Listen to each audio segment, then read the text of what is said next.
ou seja, um pouco além daquela que é efetuada para efeitos de formação, para apoio operacional a determinados eventos, como as comissarias conjuntas anualmente organizadas, ou a troca de informação para fenómenos mais específicos, como os eventos esportivos, falar especificamente da troca de informação no âmbito de inquéritos criminais.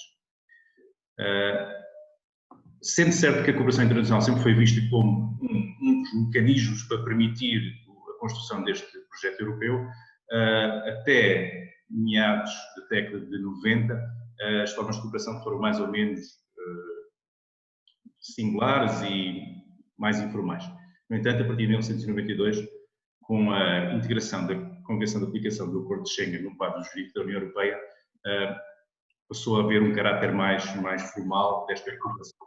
E, neste aspecto, a cooperação policial foi encarada como uma das medidas compensatórias à abertura de fronteiras, ou seja, os Estados-membros passaram a cooperar para responder a algumas das ameaças que se admitiram poderem surgir pela aplicação da livre circulação de pessoas e bens. O artigo 39 da CAS já previa, em 1990, que a troca de informação seria efetuada entre os órgãos centrais encarregados de cooperação internacional. Tal implicou, através do Decreto-Lei 292 de 94, 16 de novembro, a criação do Gabinete de Sirene em Portugal, que previa, já no seu artigo 3º, a possibilidade de colaborar com outros gabinetes de Sirene no respeito pelas suas atribuições e no quadro das medidas de cooperação policial consequentes à descoberta de pessoas ou de objetos indicados. Assim, uma das primeiras formas consolidadas de troca de informação policial no âmbito da prevenção e investigação criminal no quadro da União Europeia foram com os gabinetes de Sirene. Em meados da primeira década do corrente século, fruto de diversos ajustes nas regras europeias, desde logo a chamada Iniciativa Sueca, dado que partiu daquele reino, aprovada pela decisão quadro 2006-960 mas também uma reordenação das competências e capacidades do Serviço Europeu de Polícia, a Europol, começa a diminuir a capacidade e disponibilidade do canal Sirene para a troca de informações que não subordinadas às próprias indicações constantes no sistema de informação Schengen, dado que diversos Estados-membros passaram a preferir canais mais pedidos e eficazes, como os acima mencionados, ou mesmo a própria Interpol.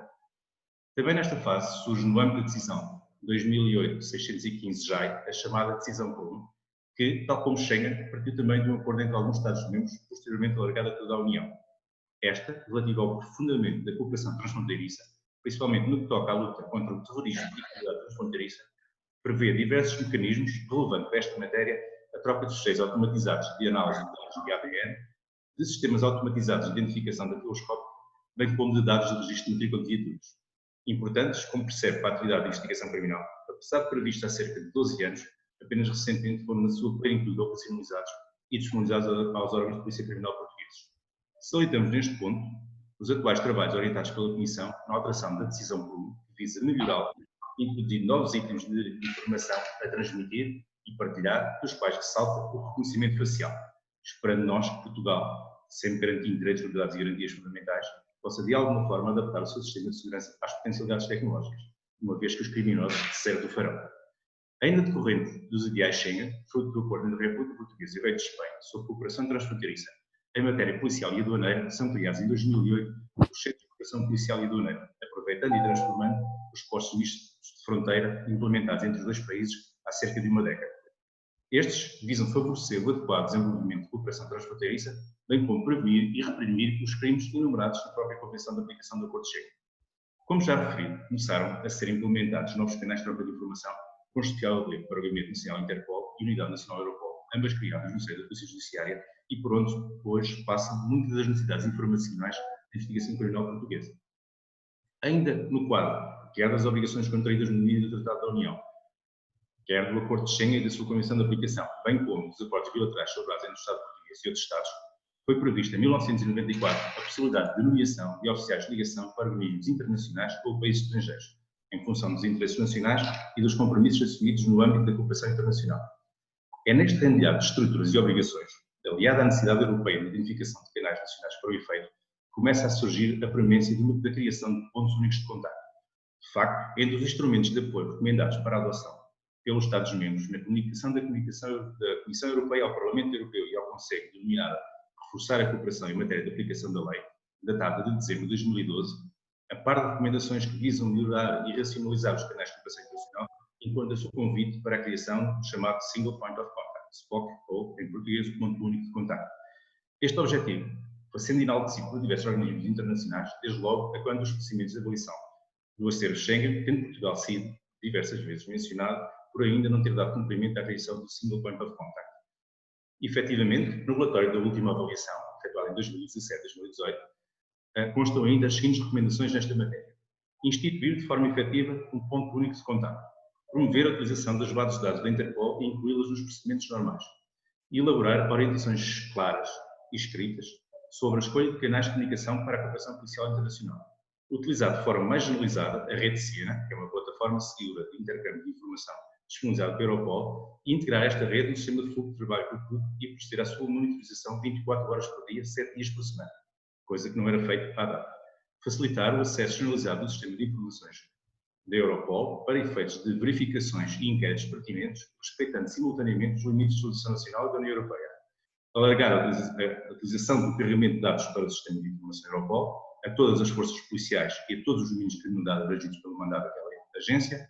Ponderar o aumento do número de oficiais de ligação e a representação das diferentes polícias a nível da Europol e aumentar a sensibilização para o potencial da chamada decisão quadro sueca, como já referi acima.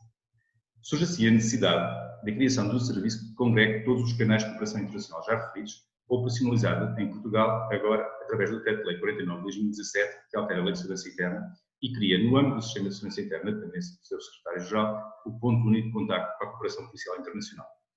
Este ponto único de contacto projeta-se como um balcão único em conformidade com as orientações para a criação de um ponto único para o intercâmbio internacional de informação e de serviços de polícia e reúne, sob a sua mesma estrutura e no mesmo espaço físico, os diferentes gabinetes nacionais ou pontos de contacto relevantes funcionando 24 horas por dia. O modelo de organização e funcionamento preconizado privilegia uma lógica de aproveitamento máximo dos recursos disponíveis e capacitação existente das várias polícias, ao mesmo tempo que potencia a ação conjunta e coordenada de todos num segmento local a combate às modernas formas de criminalidade transnacional. O PUC-CPI congrega, a quanto da sua criação, o Gabinete Nacional Sirene, o Gabinete Nacional Interpol, a Unidade Nacional Europol, a coordenação dos oficiais de ligação nacionais e estrangeiros, a coordenação dos CCPAs e os pontos de contacto recorrentes das decisões públicas. Mais recentemente, em 2019, é criado no seu seio o Gabinete de Informações de Passageiros, responsável pela recolha, conservação, tratamento e intercâmbio de dados de registro e identificação de passageiros decorrente da Diretiva Europeia 2016/681 do Parlamento Europeu e do Conselho, a chamada Diretiva PNR. Sendo um marco importantíssimo na adequação do Estado português às melhores referências europeias na matéria, 3 anos envolvidos, há ainda bastante caminho para desbravar. Ressalto desde logo a opção do legislador em não alterar leis orgânicas existentes, o que cria estruturas bicéfalas de difícil coordenação e com cadeias hierárquicas pouco congruentes, tudo potenciado pelo sistema de segurança interna com inúmeros atores e tutelas.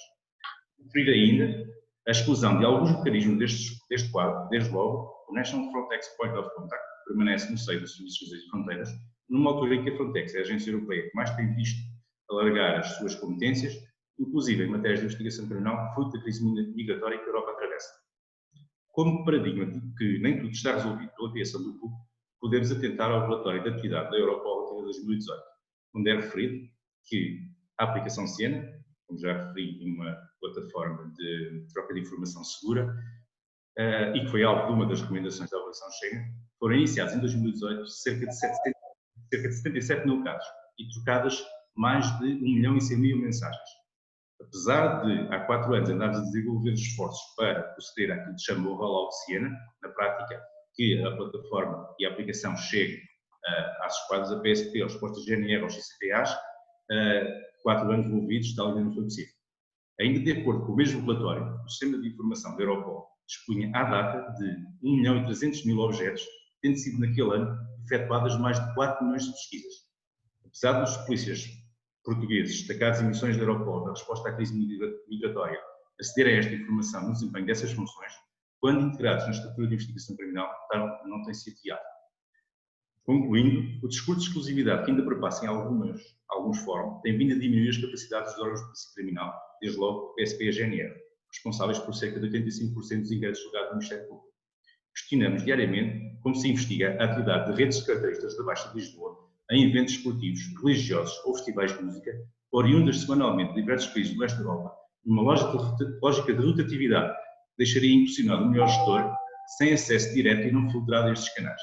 Ou, por exemplo, como se investiga o tráfico de estupefacientes por via terrestre, seja ele oriundo do sul de Espanha ou do norte de África, ou mesmo da Holanda, sem estas ferramentas.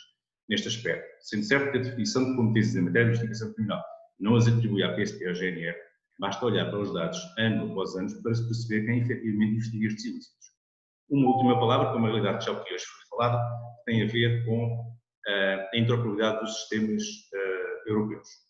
São esforços certos na direção certa, mas, tal como preconizado pelas instâncias europeias, o modelo final em cada Estado deverá permitir que a informação chegue em tempo útil a quem dela necessita. Não podemos correr o risco de ela desaguar em qualquer gabinete que sobra às 9 da manhã. Em última análise, estamos a falar da capacidade de melhorar o serviço que prestamos ao cidadão. E aí não podemos, nem devemos, permitir desvios nem garrotes. Muito obrigado. Muito obrigada, Sr. Intendente, pela sua excelente participação e sobre a cooperação policial internacional como pilar da investigação criminal. Antes de passar para a intervenção seguinte, que vai ser realizada pelo meu colega, o professor Dr. Filipe Vasconcelos Romão, que já cá está entre nós, eu permitia-me fazer apenas aqui um pequeno parênteses, uma breve informação, para dizer a todos que este webinar está evidentemente a ser gravado e que, evidentemente, todos têm o direito de não querer ser alvo de gravação e que, portanto, nesses casos, solicitávamos que desligassem a câmara e o som e que eventuais questões que tivessem para colocar, as colocassem via chat, unicamente desse modo preservando a vossa identidade. E, portanto, feita esta breve advertência, digamos assim, Dr. Filipe Vasconcelos Romão já está entre nós, vai fazer então uma apresentação sobre os laços e impactos externos das ameaças internas à integridade territorial, no caso espanhol.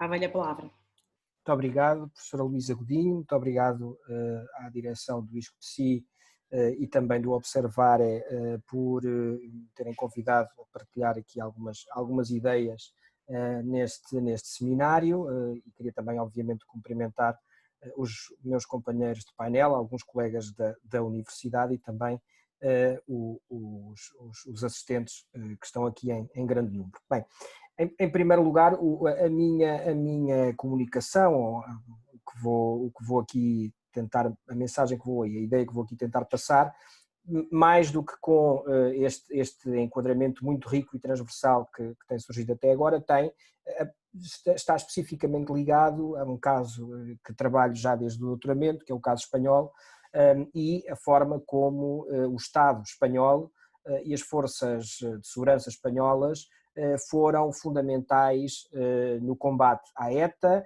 e foram, por vezes, até instrumentalizadas pelo poder político nesse combate à ETA.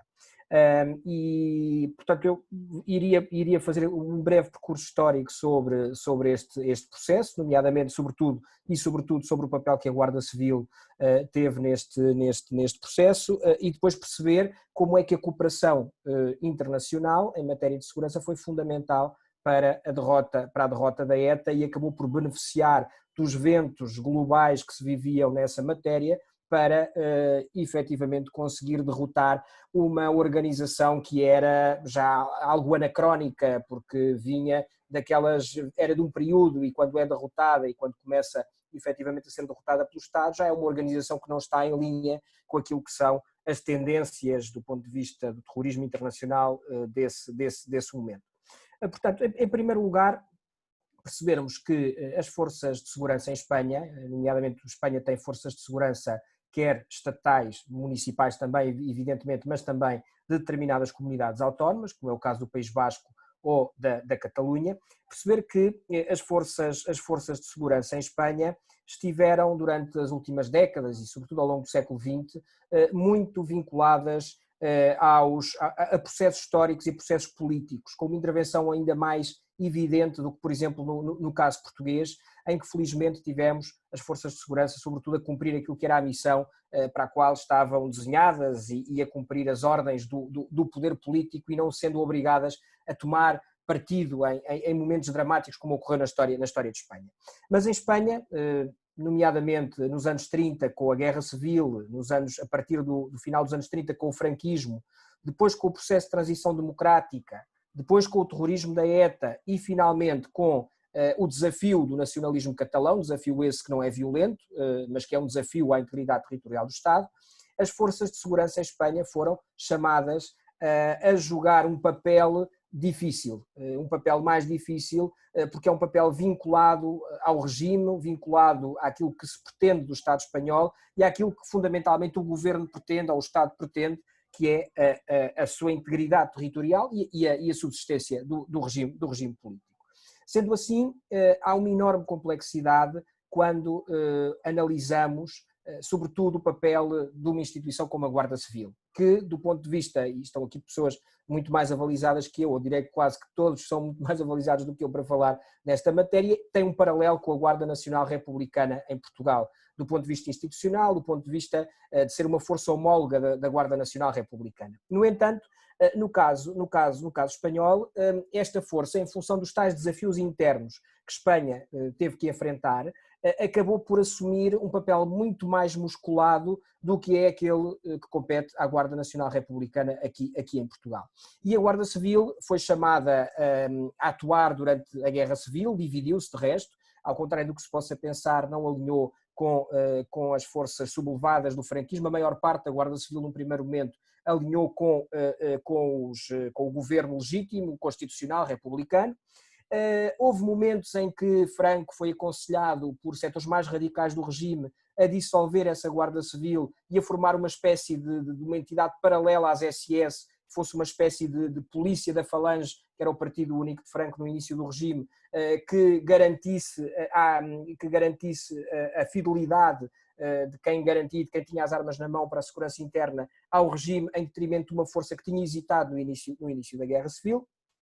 E depois Franco acaba por conseguir, através da colocação nas suas chefias de oficiais generais das Forças Armadas, do Exército, que lhe eram fiéis, acabou por conseguir garantir essa tal fidelidade da Guarda Civil ao regime.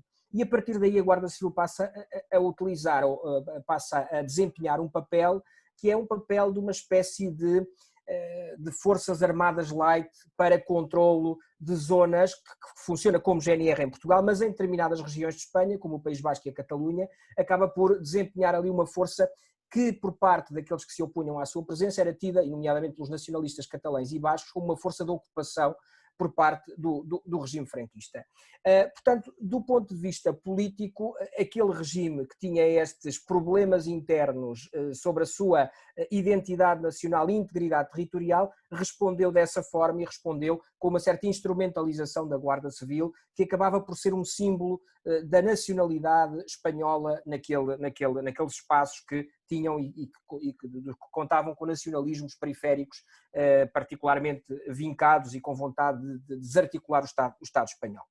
Bem, depois o que acaba por ocorrer é que estes são anos em que não existe qualquer cooperação com o Estado francês. Durante o regime, e aqui temos sobretudo que pensar e que para efeitos de análise do que foi este papel ao longo da ditadura e depois da democracia, há que pensar que havia aqui um desafio, sobretudo a partir dos anos 60. Antes já tinha existido, com os exilados franceses e uma guerrilha que eram os maquis, que combatiam o Estado franquista a partir do Estado francês, a partir do território francês, tentando, através de uma sublevação armada, derrotar o regime franquista. A Guarda Civil aqui também é chamada e é considerada como a responsável da derrota desta guerrilha entre 1940 e 1948, sobretudo 44 e 48, e depois, o que contribui para que seja vista como um elemento de consolidação, mas isto faz tudo dentro do território espanhol, não há cooperação nenhuma com França, e depois, a partir dos anos 60, entra em cena o grande protagonista dos primeiros anos da democracia espanhola, que é a ETA, a organização terrorista basca, que começa a levar a cabo atentados, e logo os primeiros atentados que leva a cabo, em 1967, são direcionados contra membros da Guarda Civil. Portanto, as forças de segurança do Estado espanhol são sempre um elemento central na questão e nos vários desafios que vão sendo colocados ao Estado, seja ele em tempos de ditadura, seja depois, mais tarde, já no quadro democrático. Isto porque a ETA vai manter a sua atuação e mesmo quando Espanha passa a contar com um regime democrático, França continua a recusar-se determinantemente a cooperar com Espanha em matéria de luta contra o terrorismo.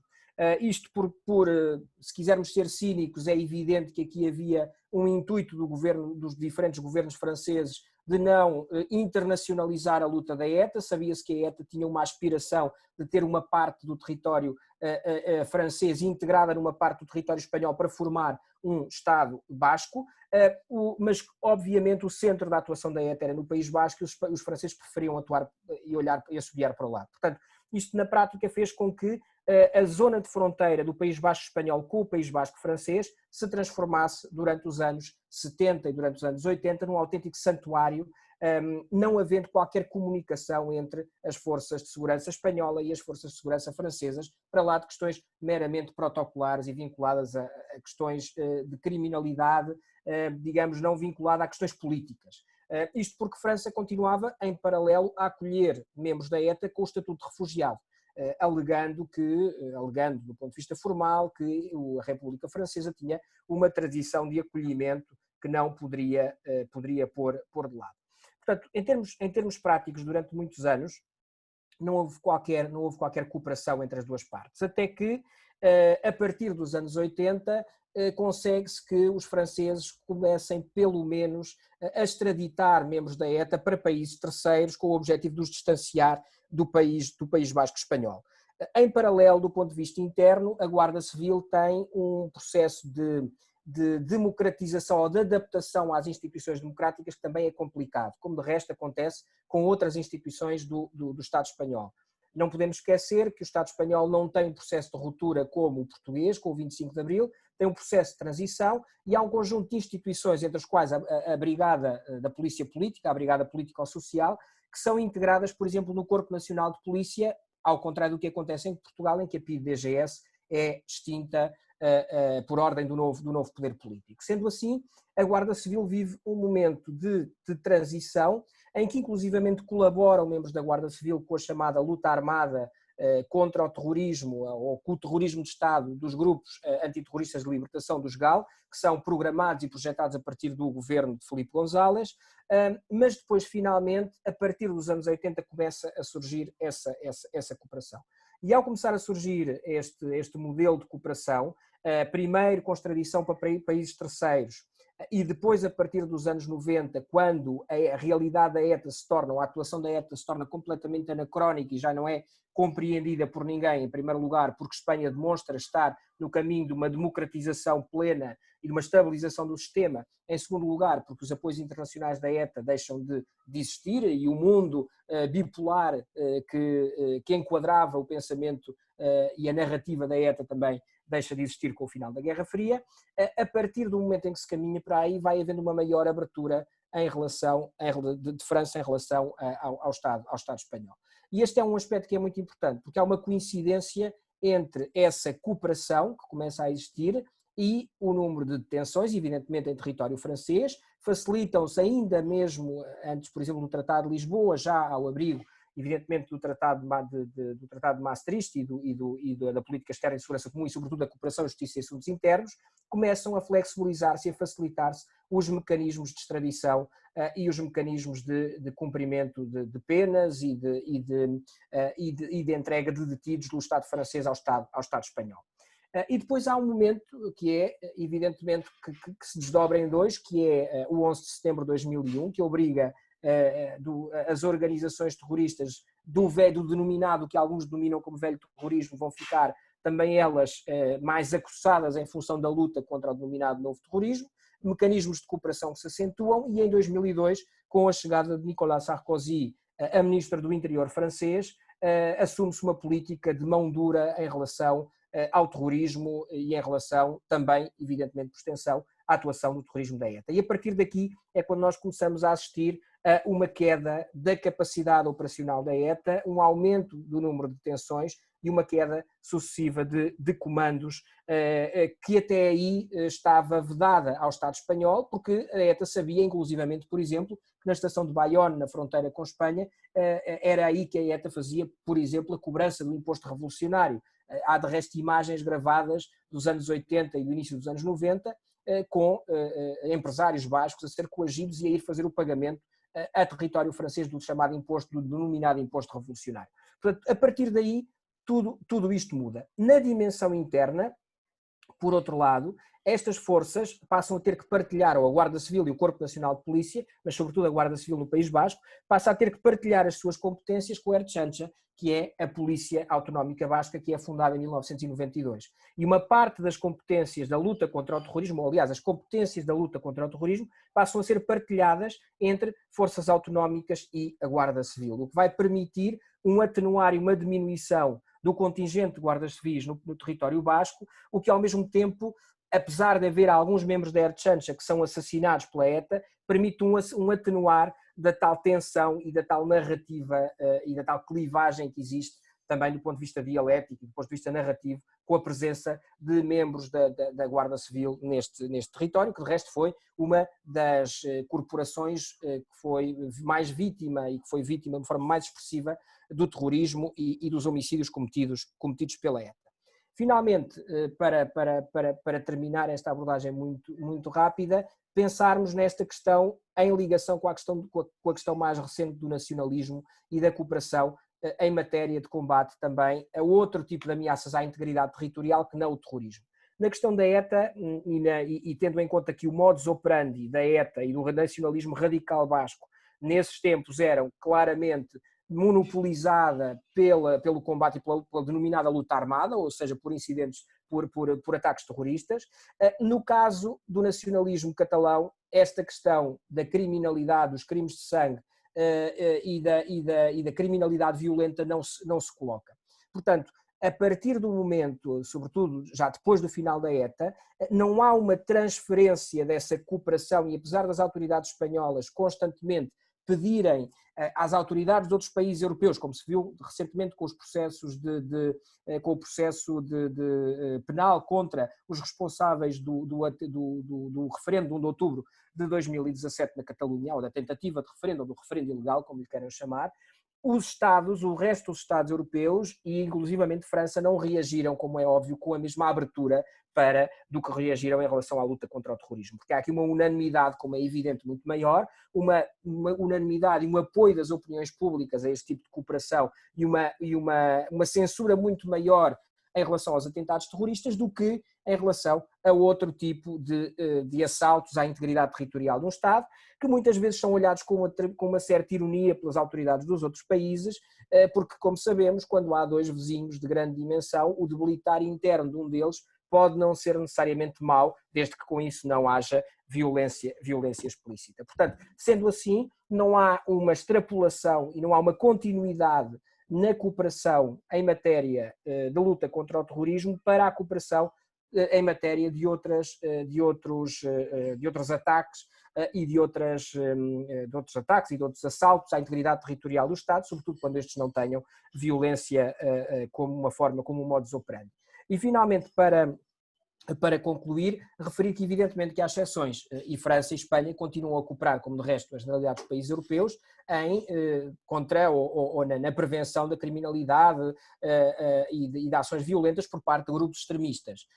Mas estamos a falar sempre de grupos que atuam através da violência. O caso, por exemplo, dos movimentos anti-globalização e da cooperação que existe sempre que há, e sabem isso muito melhor do que eu, sempre que há uma cimeira que seja polémica e que pode levar a ataques desta natureza, ou a cooperação contra os movimentos de extrema-direita, que aí, não pela questão da integridade territorial, mas pela questão da violência e do que representam, em termos de violência, aí sim estimula-se a cooperação. Bom, de resto, é só para reafirmar esta inexistência de uma tendência e de uma extrapolação daquilo que é a luta contra o terrorismo para outras formas que põem em causa a integridade territorial. No caso da Catalunha isso ficou bem evidente. E agora, se calhar, para não exceder o tempo, responderia depois a perguntas que eventualmente tenham sobre isto. Muito obrigada, professor Filipe Romão, que nos deixou aqui uma verdadeira genealogia, como diria Foucault,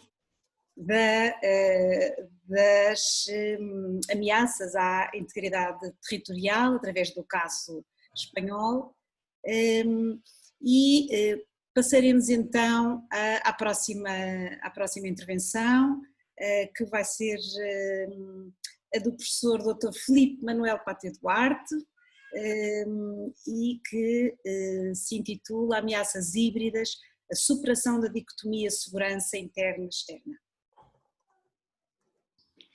Ora, viva, muito obrigado. Boa tarde a todos. Boa tarde à mesa, à Presidente, à Luísa Godinho, aos meus colegas de painel, a todos os auditores. Naturalmente agradecer o convite do também meu Instituto Superior de Ciências Policiais e Segurança Interna, do Observar, da UAL, naturalmente, que acho que em boa hora, em cooperação, estão a tocar estes temas pelo menos pela segunda vez, e eu acho que é importante estas duas instituições progressivamente irem tocando temas cujo resultado muitas vezes, em termos estruturais, tem sempre o seu tempo. E é precisamente mais ou menos a ver com isto que eu vou aqui apresentar este trabalho, este estudo, que é resultado de um trabalho de campo publicado recentemente sobre as ameaças híbridas a Portugal e perceber que ponto é que as ameaças híbridas podem também vir a representar uma ameaça à segurança interna. E, portanto, foi feito um levantamento entre 2017 e 2018 àquilo que são consideradas as ameaças híbridas em Portugal, foram analisadas as respostas e, naturalmente, em jeito de policy brief, foram apresentadas também algumas potenciais soluções perante essas mesmas ameaças. Eu trago aqui esta questão das ameaças híbridas por duas razões. Vamos perceber o que é que são as ameaças híbridas, uma análise conceptual, que tipo de ameaças híbridas, quais é que são as ameaças híbridas em Portugal, mas isto tudo essencialmente tem dois pontos. O primeiro é que as ameaças híbridas são um exemplo concreto da superação dicotómica, já há muito tratada, entre a dimensão externa e a dimensão interna da segurança. Portanto, as ameaças híbridas à semelhança de outro tipo de ameaças, como é o caso do terrorismo, por exemplo, mas aqui em mais concreto as ameaças híbridas que não estão muito trabalhadas, são um exemplo concreto dessa superação, da diferenciação entre dimensão interna e dimensão externa da segurança. Naturalmente, associada a esta superação, vamos chamar geográfica / geopolítica, superação desta dicotomia, tem de haver, e há, uma inevitável convergência em termos estruturais. Convergência essa em termos estruturais que obrigará naturalmente a um repensar na segurança no seu sentido lato e que obrigatoriamente vai levar a esta convergência estrutural. Isto é, uma óbvia e necessária cooperação, seja entre serviços de informações, seja entre serviços de segurança, seja naturalmente entre forças armadas. E portanto estamos aqui a falar de ameaças que obrigam naturalmente a isso. Mas o que é isto de ameaças híbridas? Antes de percebermos o que é que são as ameaças híbridas, vamos perceber o que está por detrás, não é? Sendo que eu chamo aqui ameaças híbridas, ou ponho aqui as ameaças híbridas numa perspectiva externa, porque há vários exemplos, particularmente de proponentes dessas mesmas ameaças, seja, aqui no caso de Portugal, seja a Rússia, seja, por exemplo, a China, seja noutros espaços geográficos, como, por exemplo, o caso do Irão. Há influências e ambições de âmbito externo, de procura de expansão de soberania, que com um claro impacto na dimensão interna e, inclusivamente, na própria dimensão criminal. Mas para percebermos isto, temos que perceber o que é este conceito mais vasto do que é a guerra híbrida, não é? A guerra híbrida é um conceito que não é novo de todo, não é? Aliás, é um conceito que é abordado academicamente, pelo menos desde 2001, 2002, talvez mais especificamente em West Point, e que no fundo vem essencialmente referir uma combinação entre meios convencionais, meios não convencionais, tanto do uso na componente regular de guerra como na componente irregular, mas cujo principal objetivo é essencialmente causar desestabilização de âmbito social e político, refletindo-se naturalmente esse impacto, quer em governos, quer nas instituições oponentes, com o objetivo, no fundo, de criar uma espécie de vazio, criar caos e vazio de poder, para que, perante esse vazio de poder, a entidade proponente dessa mesma ameaça vá ocupar esse vazio de poder. Ora bem, nós podemos ir, em termos teóricos, sei lá, aos princípios da guerra subversiva bem patentes na doutrina militar portuguesa dos anos 60, por exemplo, e, portanto, vemos claramente que o objetivo é criar caos, desestabilização de política, criar vazio de poder para depois o proponente tomar, então, o poder. Ora, então não vou aprofundar muito, mas em termos conceptuais isto foi essencialmente para definir atuações de grupos não estatais, de atores não estatais, nomeadamente grupos terroristas e insurgentes na Chechênia, por exemplo, para definir a atuação do Hezbollah, Mas é interessante que, a partir de 2008, 2009, isto passa a rotular um modus operandi particularmente russo. E, portanto, temos aqui um rótulo que passa de atores não estatais para atores estatais, que passam a desencadear aquilo que se pode chamar uma guerra multidimensional, com vários campos de atuação e em simultâneo. E, portanto, excedendo só a dimensão terra, mar, armas, tanto tudo vale, mas com o objetivo concreto de não criar uma linha de combate. Atacar por trás, criar desestabilização, para evitar precisamente essa linha de combate. Ou seja, a guerra híbrida vive essencialmente da indefinição legal entre a guerra e entre paz, e precisamente nesta ideia cinzenta que impede um reconhecimento de um ataque direto. Se saltarmos para o outro lado, neste caso mais para o Oriente, vamos necessariamente para a Rússia, este conceito foi muito bem definido pelo general Gerasimov. Não lhe chama guerra híbrida, mas chama guerra aqui não linear. E o general Gerasimov, ele funda aqui conceitos de guerra soviética, guerra total, princípios de ação subversiva, portanto, tem, aliás, um artigo que lhe é atribuído, um artigo científico que lhe é atribuído, em que ele tem aqui uma frase lapidar, eu passo aqui a citar em inglês. The very rules of war have changed. The role of non-military means of achieving political and strategic goals has grown, and in many cases they have exceeded the power of force of weapons in their effectiveness. Ou seja, é um conceito aqui de guerra total, mas coloca a política e a guerra no mesmo espectro de atividades, quer em termos logísticos, quer em termos sociopolíticos. Portanto, é uma abordagem aqui de guerra irregular, travada em várias frentes, com vários atores, com várias ferramentas, que vão desde hackers, aos mídia, às strategic leaks, às fake news e, naturalmente, meios militares de âmbito convencional e de âmbito não convencional. Ou seja, com uma dimensão cinética, isto é, de força e possibilidade de uso da força na perspectiva letal, e uma dimensão não cinética, com uma dimensão puramente de predisposição cognitiva, a alterar as mentalidades, para alterar as dinâmicas sociais e políticas, para alterar as dinâmicas de poder. E ora, é nesse sentido, feito isto uma perspectiva muito abrangente, que deste conceito de guerra linear, portanto, temos guerra híbrida e, numa outra perspectiva, guerra não linear. Não é? Portanto, no fundo, acabam por dizer mais ou menos o mesmo. Não vou aprofundar muito, porque não temos muito tempo, mas só para resumir esta ideia de guerra híbrida ou de guerra não linear, é o resultado, não é, de uma estratégia baseada numa combinação ampla e multidimensional de meios convencionais, meios não convencionais, com ações abertas e encobertas, empregadas por atores militares, atores paramilitares e civis. Os alvos aqui é um vasto espectro de elementos, sobretudo elementos voltados para o poder, e apontam as vulnerabilidades específicas, não é? Vulnerabilidades específicas que vão minar as estruturas do poder ou do Estado-alvo, não é? Para confundir e interromper todo o processo de tomada de decisão. Sublinho tudo isto, mantendo sempre oculta a estratégia do perpetrador. Portanto, esta ideia de guerra híbrida e de guerra não linear vive num cinzento de legalidade e numa difícil identificação dessa mesma ameaça. Cá está, porque ultrapassa a ideia de guerra clássica, vai por trás dentro das próprias linhas do inimigo, chamar-lhe-nos assim, e o objetivo então é essencialmente de predisposição cognitiva para criar disrupção social e política, caos e vazio de poder. Ora, percebido o que é isto da guerra, vamos perceber o que é isto, o que são as ameaças.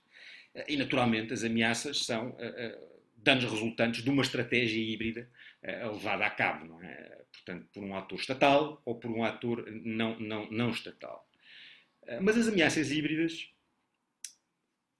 tendo em conta isto que nós falamos de guerra híbrida e guerra não linear, são de difícil caracterização. Faz parte da sua própria natureza, não é? E da sua capacidade, é precisamente esta difícil caracterização, porque são multidimensionais, nem sempre estão interconectadas, são fluidas, são reticulares, são dinâmicas e sem uma identificação óbvia do proponente. Vou agora dar aqui um salto para um exemplo factual. Por exemplo, vejamos as atuações no ciberespaço, em que é muito difícil a identificação imediata do proponente dessas mesmas atuações, que por regra utilizam hackers, grupos de hackers que direta ou indiretamente estão ligados aos próprios Estados, com o objetivo concreto de causar disrupção em infraestruturas ou recolha de informação. Mas já lá vamos. E depois, tendo em conta a linearidade temporal que difere, as causas e os efeitos nem sempre são verificáveis, mas que estão lá.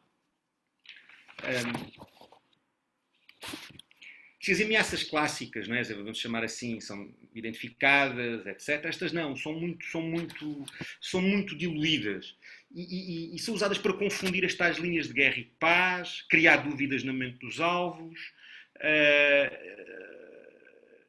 O sucesso é essencialmente mensurável se o alvo ficar intimidado o suficiente para se mudar o curso social e político.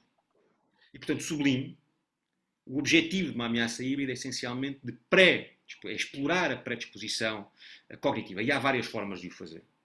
Depois podemos falar sobre isso. Se nós olharmos, e agora fazendo se calhar uma espécie de introspeção de âmbito mais sociológico e filosófico, as nossas sociedades estão altamente vulneráveis a isso. Não é?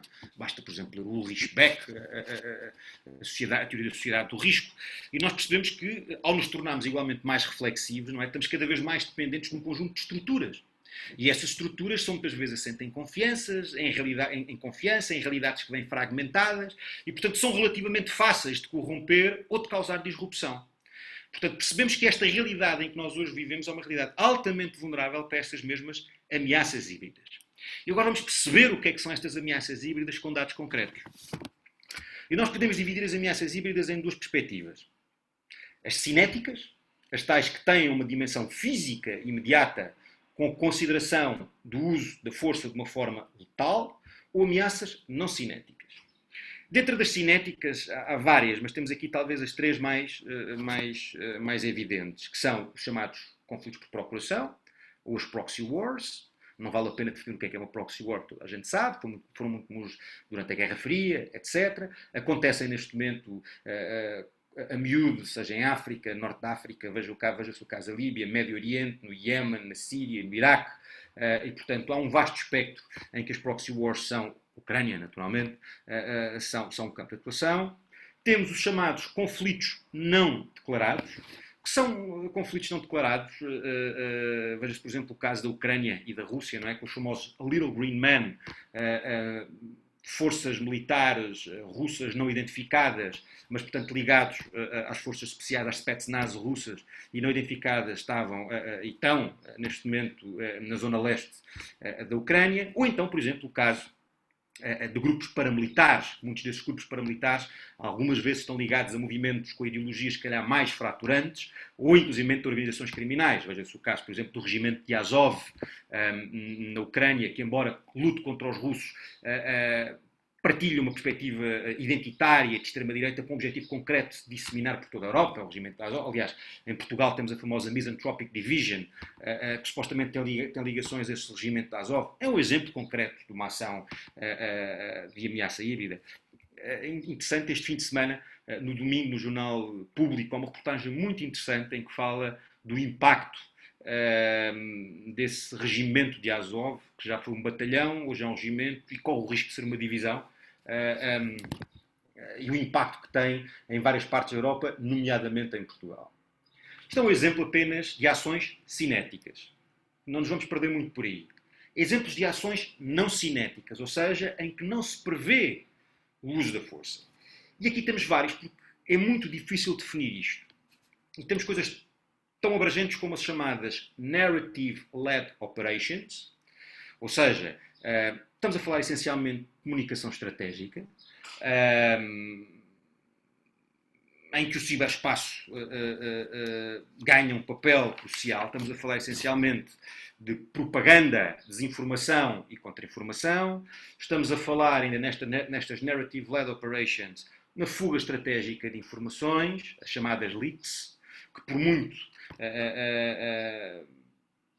com uma componente moral que tenham, há um interesse estatal em alguns casos que ajuda a corroer quer as elites, quer o próprio poder político. Portanto, temos propaganda, desinformação e contra-informação, temos fuga estratégica de informações, temos o exemplo de agências noticiosas estatais ou paraestatais, que vivendo de inverdades, ou utilizando agora aqui um termo pós-verdades, ajudam a corroer progressivamente alguma legitimidade.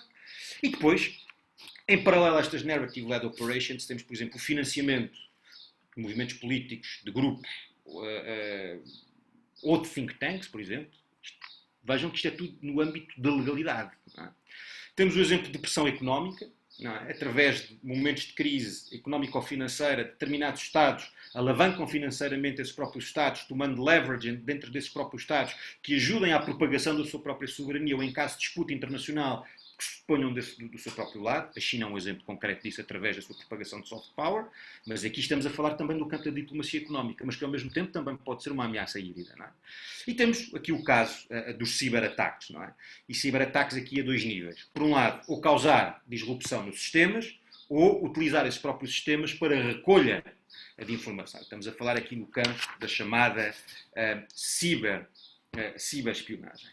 Dito isto de uma forma muito abrangente, vamos olhar para Portugal e perceber que Portugal, efetivamente, tenho aqui os key findings, efetivamente, entre 2017 e 2018, isto foi tudo informação de fonte aberta,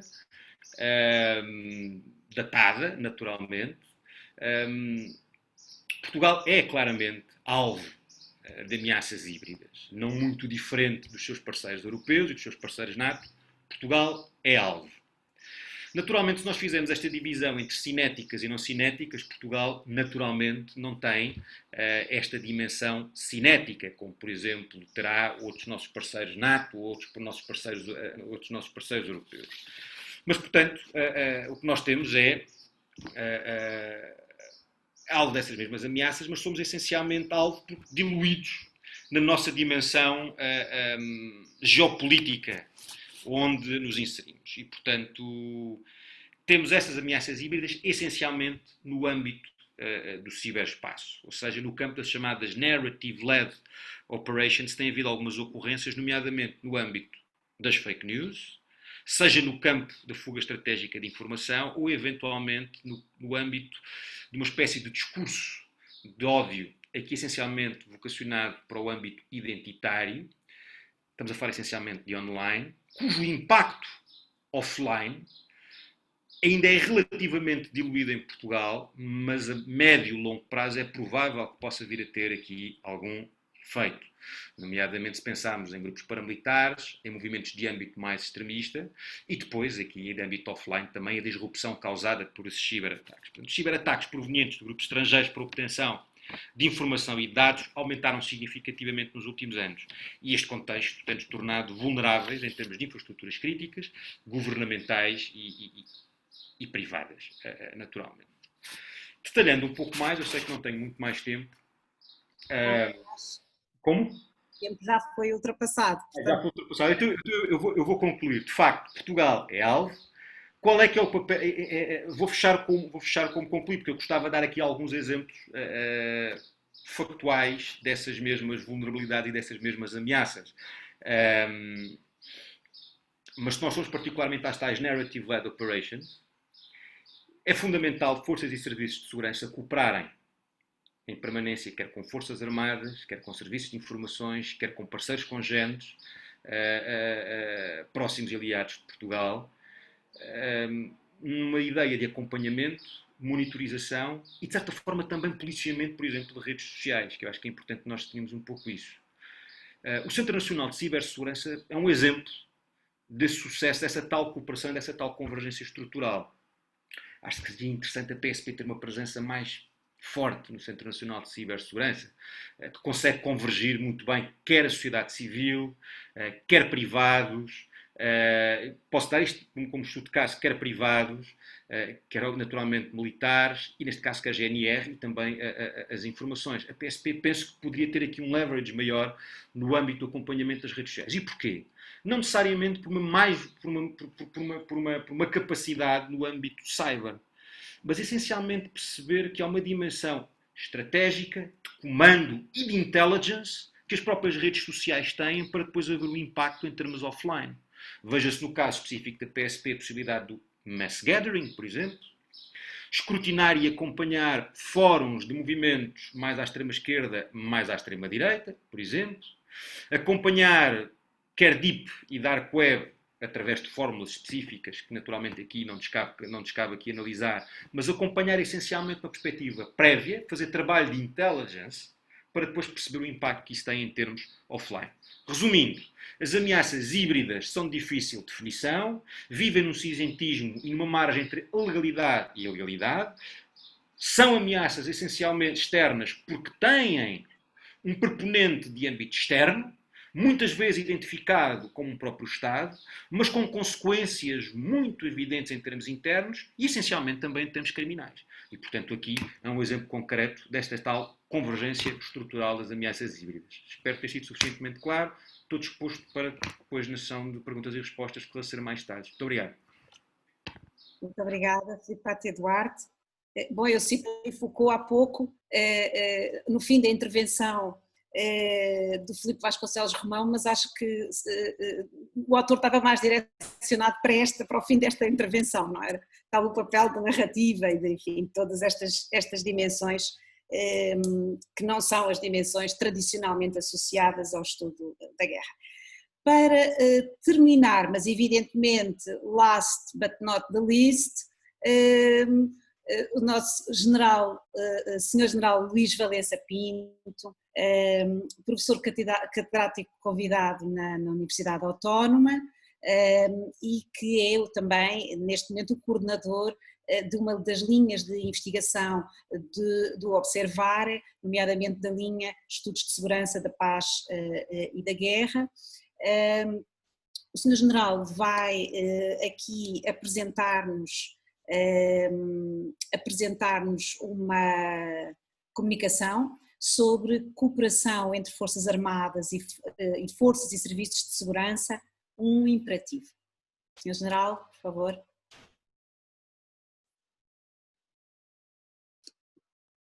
Julgo que agora já estão a ouvir-me. Boa tarde a todos, muito obrigado. Tenho um grande gosto em participar nesta iniciativa.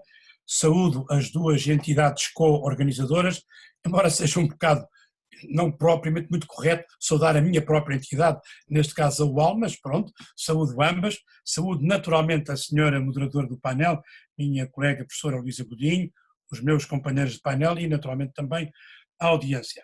O tema que vou tentar tratar foi aquele que a senhora professora Luísa Godinho já referiu. Cooperação entre Forças Armadas e Forças e Serviços de Segurança, um imperativo.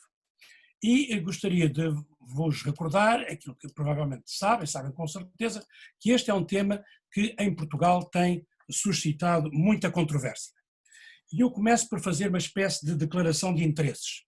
Eu não me revejo nessa controvérsia, que digo com pena, avalio como decorrente em larga medida de um pobre apetite nacional por protagonismos e por pretensões de afirmação de prevalências relativas. Eu nunca compreendi e não compreendo essa atitude.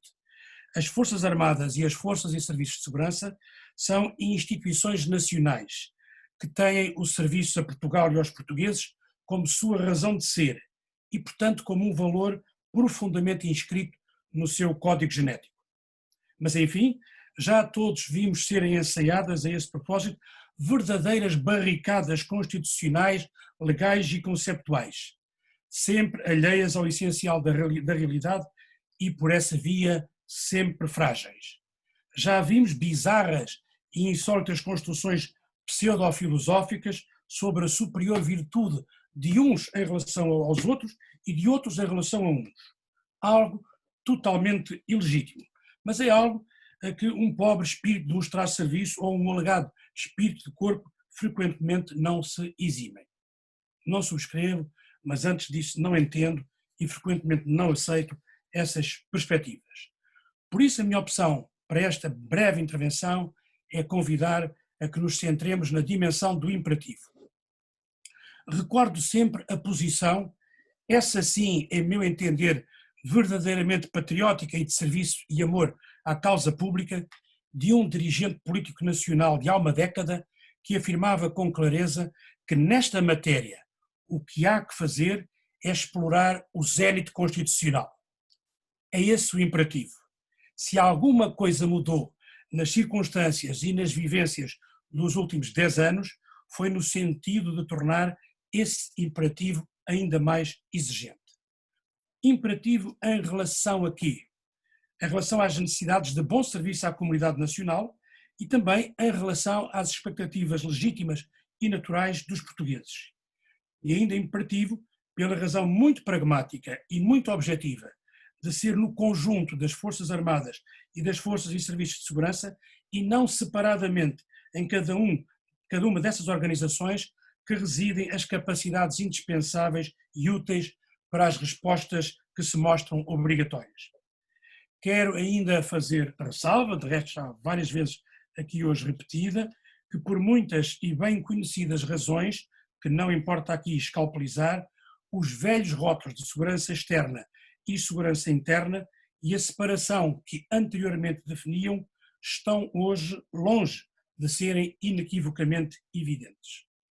No contexto político e estratégico do presente, segurança externa e segurança interna precisam de ser compreendidas como sendo duas faces da mesma moeda e como conceitos cuja mútua distinção é difícil e só regulável por convenção, mediante entendimento e não por absoluta e luminosa diferença. Além de que verdadeiramente o que nos deve motivar é a moeda no seu nexo, na sua totalidade.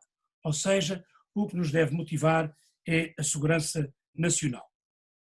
E nesta questão nem é preciso fazer interferir as realidades de interconexão e de funcionamento em rede que as condições do tempo presente recomendam, e recomendam de modo tão vivo e tão generalizado. Mas voltemos à dimensão da imperatividade da cooperação entre Forças Armadas e Forças e Serviços de Segurança. E olhemos para ela, sobretudo num quadro de normalidade da vida pública, isto é, sob uma ótica que não se retenha especialmente nos estados de exceção, nos estados designados como de emergência e de sítio. Pelo menos nos seus planos macro, esses estados de exceção estão razoavelmente tipificados. Mas refletindo em termos de normalidade democrática, daquilo que é corrente, talvez se deva olhar para essa cooperação sob dois prismas principais. O primeiro, e mais decisivo, é o que se liga às capacidades cujo valor deve ser sempre percebido e avaliado na perspectiva da segurança nacional, da segurança do Estado e dos cidadãos, e não sob as limitadas óticas ditas da segurança interna ou da segurança externa. Por vezes surgem reservas, umas sinceras, outras talvez nem tanto, sobre o contributo que as Forças Armadas podem aportar a esta desejável cooperação. A realidade é que não é contestável que as Forças Armadas detêm, e detêm de modo inteiramente natural, capacidades de interesse obrigatório para as questões que aqui hoje temos estado a trabalhar. Estão nesse caso as capacidades ligadas à defesa aérea, à defesa nuclear, biológica, química e radiológica, à detecção e inativação de agentes explosivos convencionais e improvisados, à ciberdefesa, à vigilância e fiscalização do ar e do mar, capacidades também no âmbito e no plano da logística, no âmbito do apoio sanitário, incluindo a vertente hospitalar e até no tocante a operações especiais. Neste enunciado, sigo uma interessante reflexão do Major-General João Vieira Borges, que está publicada na Revista Militar em 2013 e que é um interessantíssimo artigo. Mas estas aptidões, estas capacidades, são aptidões cujo valor não pode suscitar dúvida ou hesitação, seja pelo seu valor intrínseco, seja pelo seu valor para o tratamento das questões que aqui estamos hoje a considerar. Em alguns casos, são mesmo capacidades únicas no tecido nacional. Noutros, são capacidades suscetíveis de emprego complementar em relação às forças e serviços de segurança. E podíamos ainda adicionar à lista a aptidão para assegurar proteção física em instalações críticas, libertando meios das forças e serviços de segurança para tarefas requerendo maior especialização. Alguém duvida que as Forças Armadas não podem, com eficácia, proporcionar, por exemplo, proteção física a uma barragem ou uma central? Mas o segundo prisma para analisar esta cooperação prende-se com a relevante questão da percepção da sociedade portuguesa. Alguém acha seriamente que nos contextos de maior dificuldade os portugueses não têm como uma expectativa natural e obrigatória a presença e o envolvimento quer das forças de serviço de segurança, quer das Forças Armadas? Uma presença que, independentemente do fundamento, transmite aos cidadãos, quase que por inerência, confiança e segurança.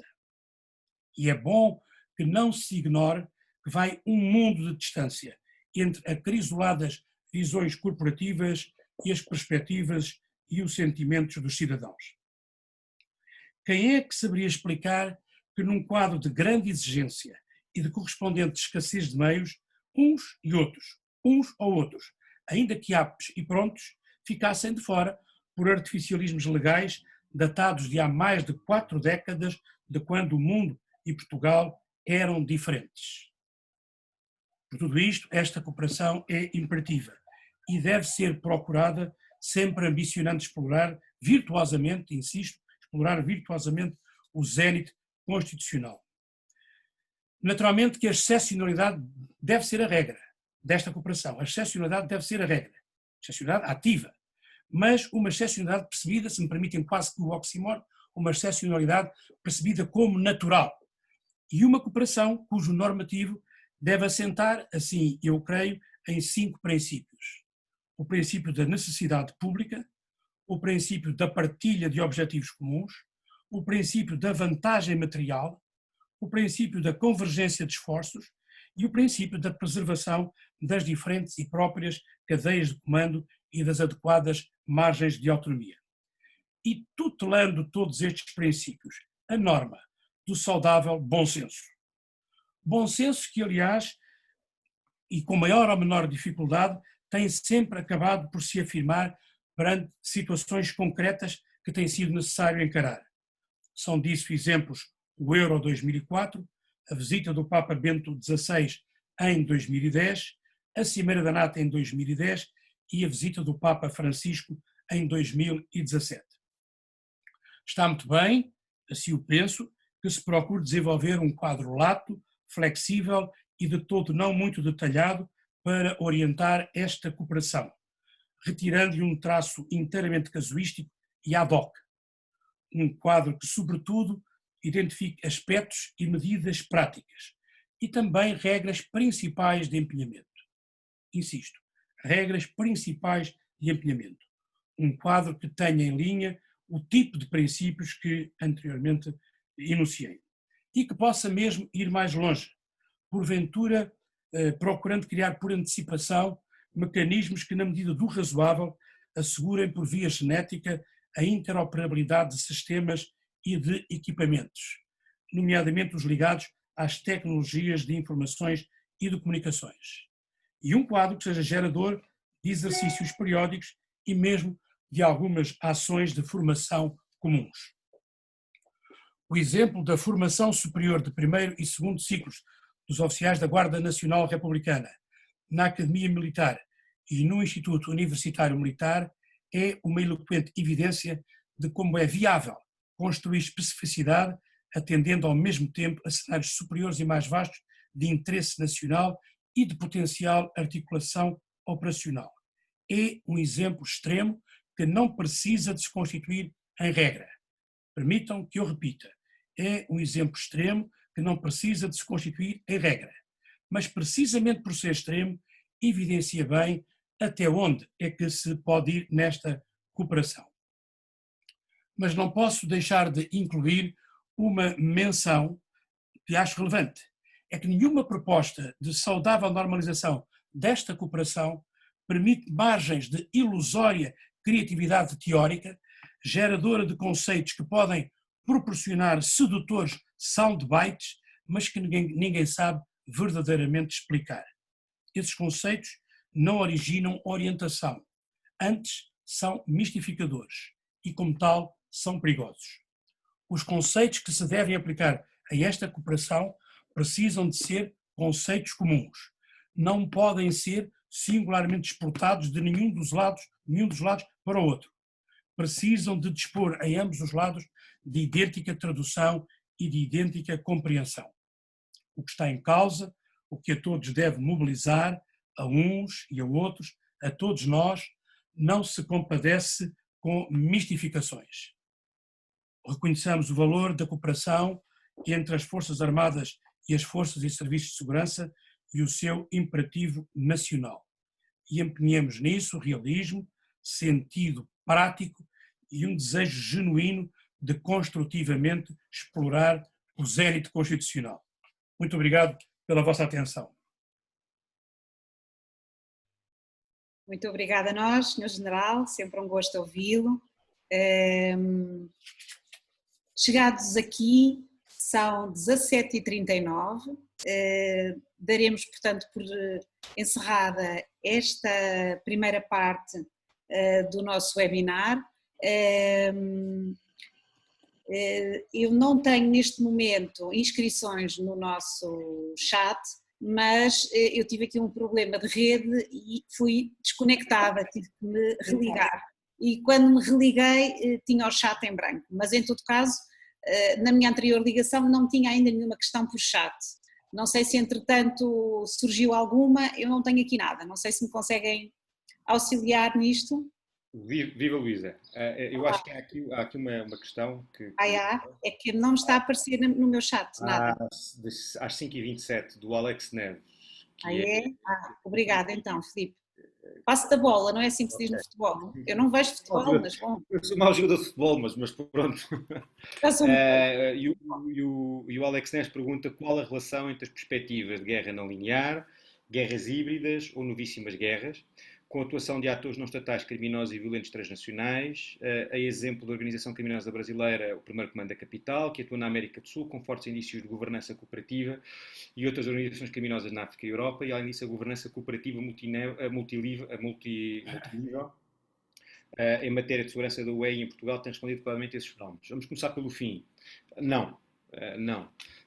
A cooperação... Eu perceber, é uma questão direcionada para alguém em particular? Pois, é para mim. Ou é um comentário? Muito bem. Eu não faço questão de responder já, de maneira nenhuma. Então, claro, exato. Muito bem. Posso responder? Sim, claro. Se é para ti, faz todo sentido. Que era mau jogador de futebol. Acho que não, começando pelo fim.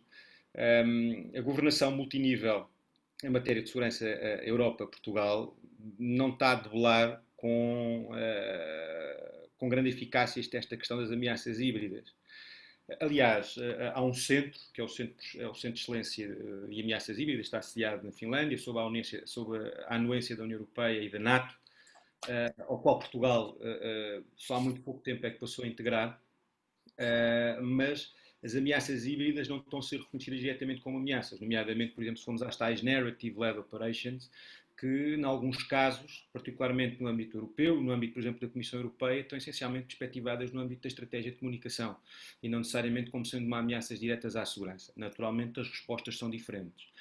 Os países estão a fazer isto consoante a ameaça mais premente ou menos premente. Agora, não há uma estratégia, há uma definição, obviamente, há um estudo sobre isso, mas não há uma estratégia coordenada que implique uma resposta estruturada e efetiva a este tipo de ameaças, quer em Portugal, quer na Europa, em termos multiníveis. Em termos de multilevel, não é? Como se costuma dizer, multinível parece que não sou muito bem. Em Portugal, o que existe neste tipo de situações, às vezes, obviamente, as respostas acabam por ser sempre ad hoc. As respostas acabam por ser sempre muito ad hoc. O que aqui, de facto, acho que é importante pensar e ponderar é uma resposta, de facto, estruturada, que obriga a uma cooperação permanente e não necessariamente ad hoc. Agora, claro, em termos políticos, a necessidade é sempre mestra de engenho e, tendo em conta uma aparente ausência de necessidade, a resposta política fica sempre muito... A resposta política e, por inerência estrutural, fica sempre muito aquém.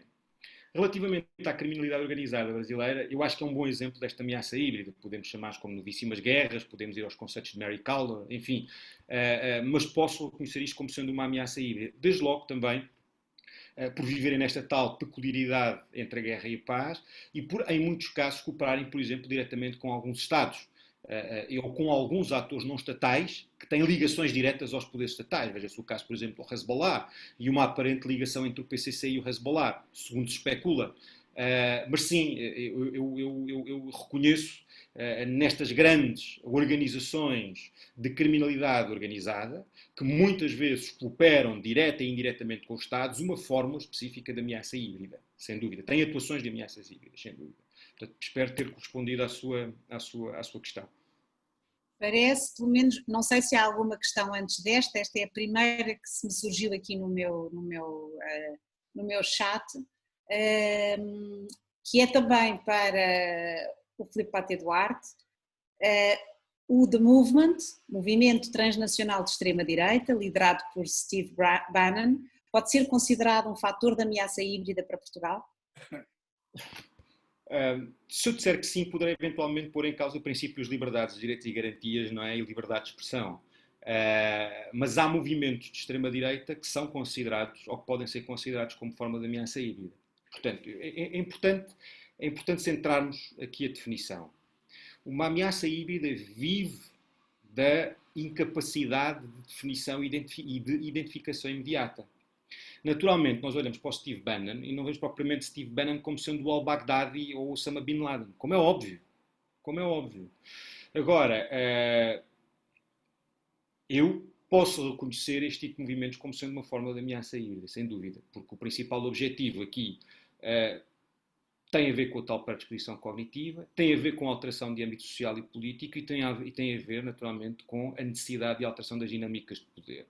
Mas é uma perspectiva não cinética, uma forma de atuação não cinética. Por outro lado, podemos equacionar aqui de uma forma muito especulativa, sublinho muito especulativa, não há provas concretas para isso, se há apoio, podemos considerar a possibilidade de apoio por parte de atores estatais a este tipo de movimentos transnacionais não estatais. Neste caso, o do The Movement.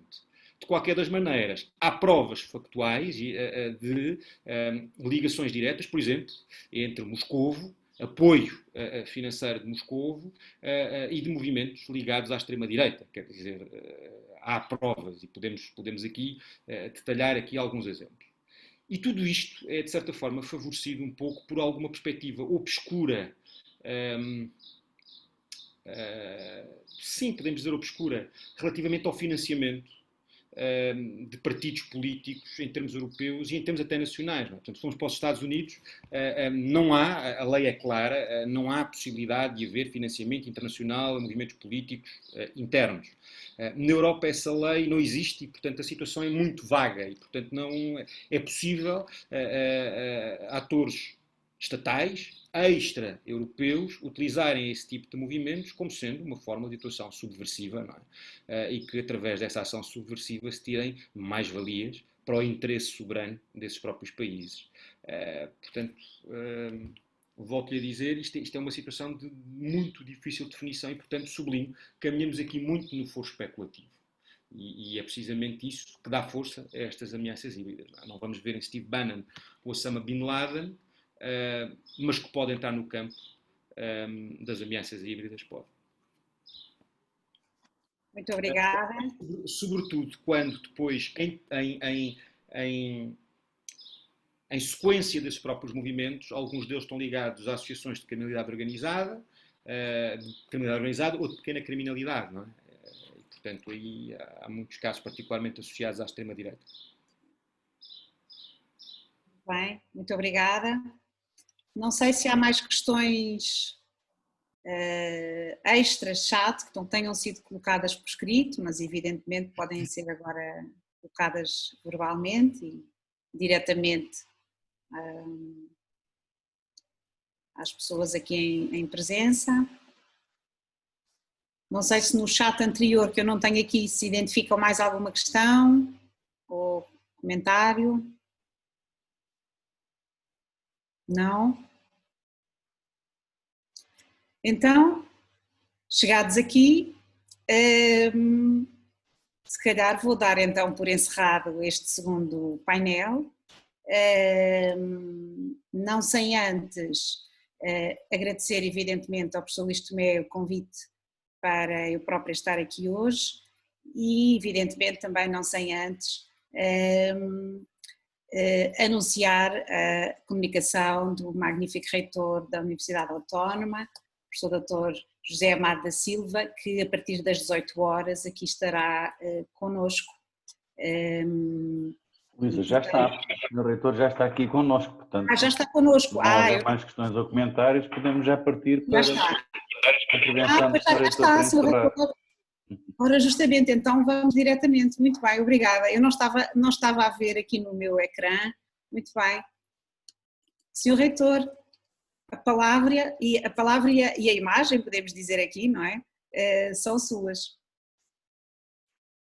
Tem som.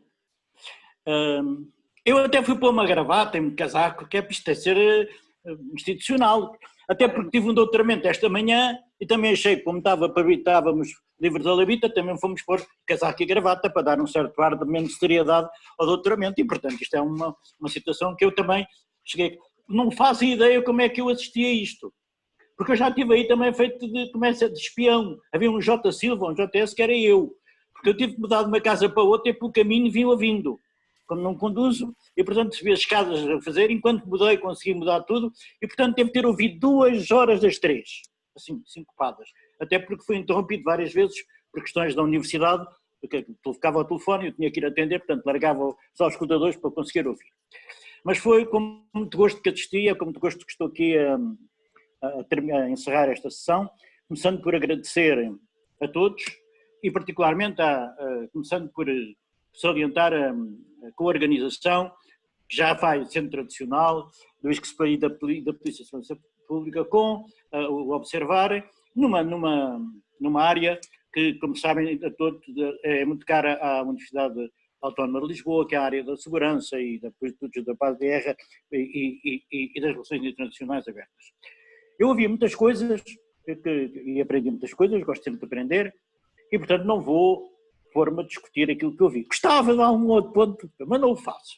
Questão institucional, portanto agradeço a todos a vossa presença, mas já agora, já sabem que eu não sou capaz de estar calado, é um defeito meu que eu tenho, até porque entendendo que nós devemos ter de intervir, eu ouvi com muita atenção quase todas pelo menos direi que ouvi um bocado de quase todas as intervenções e algumas inteiras, exceto as primeiras da manhã, as primeiras do início, porque estava a acabar o doutoramento e estava a arrumar as coisas e, portanto, não tive oportunidade de não ouvir a última.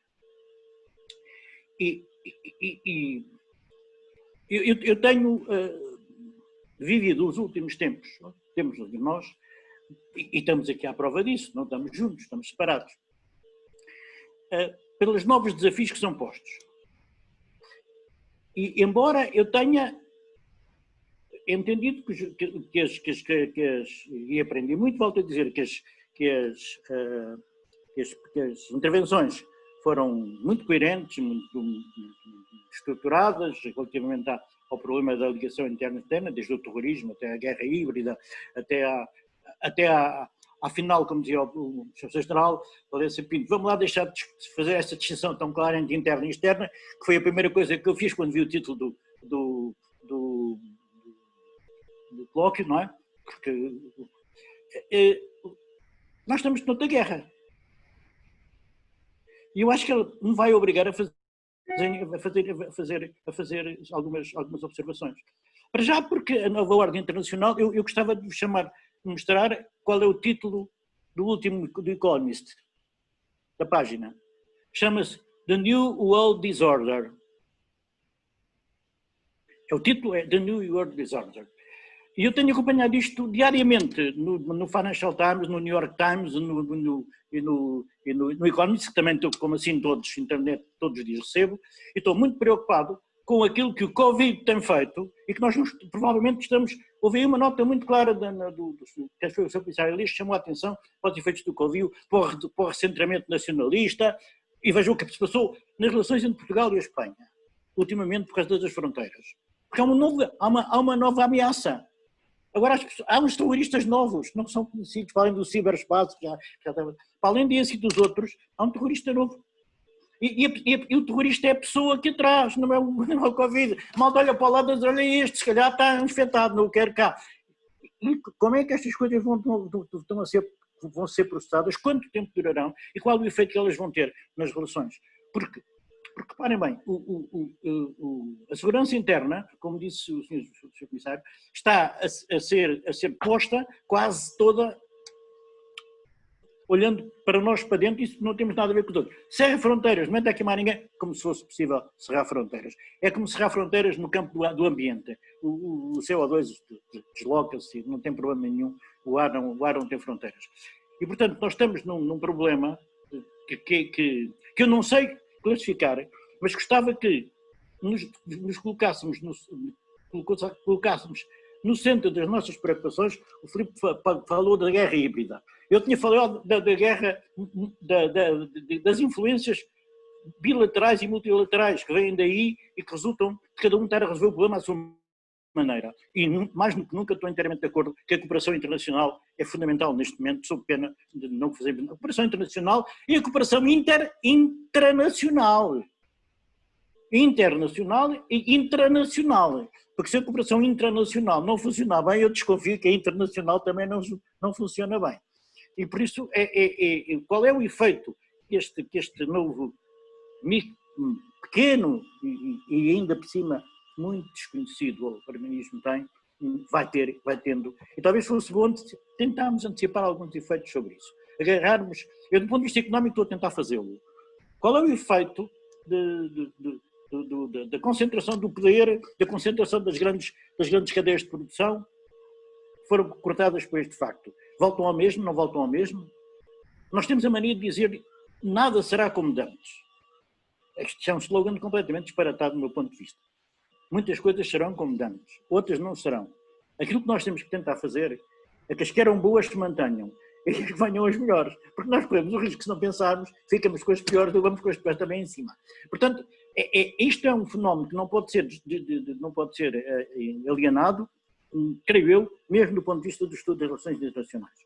E obviamente, quando o colóquio foi preparado, isto não estava na ordem do dia, e portanto não estou a falar do colóquio, estou a fazer um desafio para a investigação futura e não uma crítica ao que se passou neste ponto. É um desafio que eu faço a todos. E não é as relações internacionais, é a universidade. É a universidade como um todo. E de uma vez por todas, a ver se as autoridades que acreditam ou desacreditam os cursos percebem o que é multidisciplinaridade e se deixam de pensar qual é a área relevante do seu curso, e se não for a área relevante é chumbado. Quer dizer, isto é de loucos. E acho que de uma vez por todas vamos ter essa possibilidade. E se há uma área que tem profundas relações interrelações, como se provou, é a área de relações internacionais. Portanto, eu, preocupado com isto, não podia deixar este recado. Vamos tentar trabalhar em conjunto para ver o que é que se pode fazer melhor para o futuro, tendo atenção o tempo de pensamento nos obrigaram a ter à força, como diria o Solnado, meu filho, quer queiras, quer não queiras, há de ser bombeiro voluntário. E pegando e acabo já com uma do Dr. Filipe Pate Duarte, que foi das guerras, da guerra, que não é guerra, dos fake news, etc., e das insinuações, deixem-me dizer, que são feitas politicamente para desestabilizar. Eu ontem ouvi uma notícia, que todos ouviram com certeza, na televisão, e foi por isso que me lembrei desta coisa, que a certa altura, foi perguntado ao Presidente da Câmara de Lisboa, Fernando Medina, por que razões é que havia estas coisas em Lisboa. Ele lá tentou defender, mas não é isso que eu estou a falar. Mas a certa altura ele teve a seguinte frase, porque questionaram-me sobre porque é que trazem para Lisboa a final da Taça da Liga dos Campeões, e ele teve esta frase. Não sei se já repararam porque é que, se foi inocente, o facto de Madrid, que estava interessado na Liga, só ter dado mais 1.500, ter acertado as contas só dos mortos ou dos infectados, exatamente depois de já ter sido decidido que não ficava em Madrid.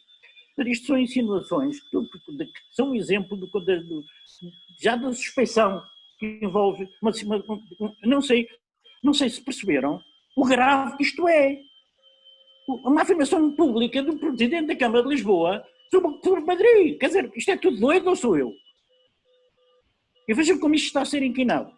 E o futebol, como sabem, manda muito. Eu na reunião desta manhã, no doutoramento, estava sempre a consultar o meu iPad com coisas que estavam a passar, e a certa altura não me lembrava exatamente da data do nascimento do Gil Vicente, por causa da criação da Espanha, se falar em castelhano. E quando entrei em Gil Vicente, apareceu-me o Clube de Futebol. Gil Vicente, tantos, não sei quantos anos. Portanto, nós temos aqui um problema de focagem no que é importante, talvez valha a pena pensar agora novamente o que é importante. Desculpem este desabafo de quem vive assoberbado com estes problemas, sobretudo quando é pós-netos, e sobretudo quando reparem que este elemento novo tem um problema que põe questões democráticas graves, particularmente a quem tem obrigação da segurança interna, e estou-me a lembrar particularmente da polícia, que tem tido uma atuação notável do ponto de vista de tentar estimular e não entrar com violência, pelo contrário, incentivar, e faz muito bem, acho que tem sido notável, e também tem sido notável quando tem havido reações muito violentas de quem está a ser desincentivado a confinar-se. Mas há um problema complicado, é que não somos todos iguais. Neste momento, não somos todos iguais do ponto de vista do Covid. Há uns que, se forem infectados, não têm tantos problemas como têm outros. E, portanto, era, aliás, um artigo do Economist há 2 semanas que dizia: usar máscara e fazer distanciamento é um ato de cidadania. E isto é particularmente grave e, portanto, nós temos que continuar a estimular as pessoas a tomar as atitudes certas, mas poderá haver um momento em que tem que haver outras atitudes certas. Muito obrigado. Muito obrigada a nós, Sr. Reitor, pela sua presença e pelas suas palavras, evidentemente. Não sei, professor Luís Tomé, se quer encerrar com algumas palavras. Obrigado, Luís. Obrigado, Sr. Reitor. Resta-me apenas, enquanto diretor do Observar, associar-me ao Centro de Investigação do ISCPSI, agradecer a todos os intervenientes e moderadores neste webinar. O segundo, sobre a dimensão externa da segurança interna. Dizer que é sempre um privilégio colaborar com o ICPOL do ISCPSI. É a consagração de uma parceria que vem dando frutos sucessivos, não apenas as duas conferências, mas o tal dossiê temático que saiu no último anuário Janus, que já foi referido, um amplo projeto de investigação precisamente sobre este tema, a dimensão externa da segurança interna, e incluindo no nosso protocolo de parceria a inclusão de doutorandos vindos institucionalmente indicados pela PSP, de oficiais de polícia, para o nosso doutoramento em Relações Internacionais, Geopolítica e Geoeconomia. Vamos continuar a trabalhar sobre este assunto, tentando consciencializar, atrair interessados e, enfim, deixando mais uma vez agradecimentos, repetir aquilo que já disse no chat. A gravação de todo o webinar será disponibilizada online no canal YouTube da Autónoma Relações Internacionais e nos sites tanto do ISCPSI como do Observar. Se porventura tiverem dúvidas sobre o site, no próprio cartaz do evento estão indicados os sites das duas entidades co-organizadoras. Presumo que o diretor do ICPOL e ISCPSI quererá também dizer alguma coisa, por isso, da minha parte, despeço-me com os agradecimentos a todos os intervenientes e a todos os participantes, que permanecem ainda em grande número depois das intervenções e dos períodos do debate, o que é bastante significativo, e acalenta-nos e estimula-nos a organizar para o ano uma terceira conferência. Não sabemos se ainda em formato webinar, esperemos que não, que seja possível fazê-lo presencialmente, e nessa altura esperemos que todos os que participaram hoje se associem a esse novo evento. Intendente Roberto Fernandes, passo-lhe a palavra. Da minha parte, agradeço mais uma vez a todos e despeço-me. Professor, muito obrigado. Apenas 2 breves notas. Uma primeira para, naturalmente, enaltecer toda a parceria que foi realizada entre os nossos centros de investigação, designadamente o ICPOL e o Observar, para a promoção deste debate científico académico, que, como vimos, teve uma grande participação e aflorou temas de uma extrema importância e atualidade. Portanto, acho que o objetivo desta nossa articulação foi atingido, mas para isso era necessário também termos um público-alvo, ter pessoas sensíveis a estas temáticas, o que felizmente também granjeamos nesta iniciativa. A segunda palavra é também para agradecer ao Observar todo o apoio e todo o impulso que deu na discussão destas temáticas. são temáticas que são muito sensíveis e caras para a Polícia de Segurança Pública e que aqui tivemos um palco privilegiado através da intervenção de ilustres conferencistas, especializados e especialistas nesta matéria e que muito enriqueceram toda a discussão. Portanto, a todos muito obrigado. Esperemos que a mais breve trecho consigamos realizar novas iniciativas e nos encontrar para discutir temáticas tão importantes como as relações internacionais e as ciências policiais. Boa tarde a todos, obrigado.